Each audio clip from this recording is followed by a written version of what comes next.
Sveiki visi. Norime jums pristatyti elektromobilį, kuris yra toks pirmasis Lietuvoje. Ir kuogi šis elektrinis e-Berlingo modelis yra toks ypatingas? Ogi tuo, kad gale yra sumontuota neįgaliesiems skirta įranga. Netrukus pakelsime galinį dangtį ir papasakosiu plačiau.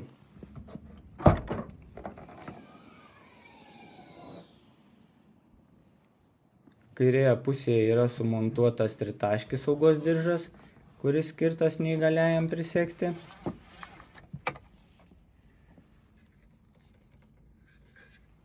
O štai čia jau matote pandusą, kuris atsiverčia ir kurio pagalba gali vežimėlis labai lengvai įvažiuoti į automobilio vidų.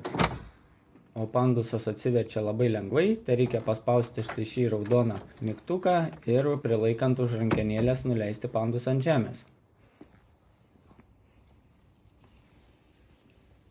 Vežimėlio priekiui tvirtinti yra skirti štai šie ilgi diržai.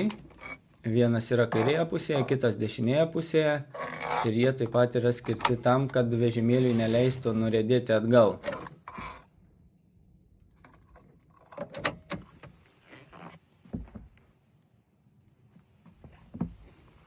Šie laikikliai skirti galiniai vežimėlio daliai pritvirtinti. Juos taip pat yra lengva nuimti ir uždėti.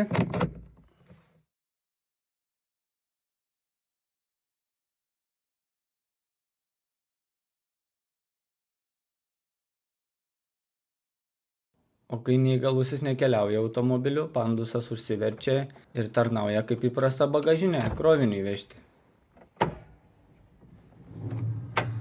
Jeigu turite kokių klausimų, tai galite drąsiai rašyti. O daugiau informacijos rasite mūsų tinklapyje www.sunegalia.lt.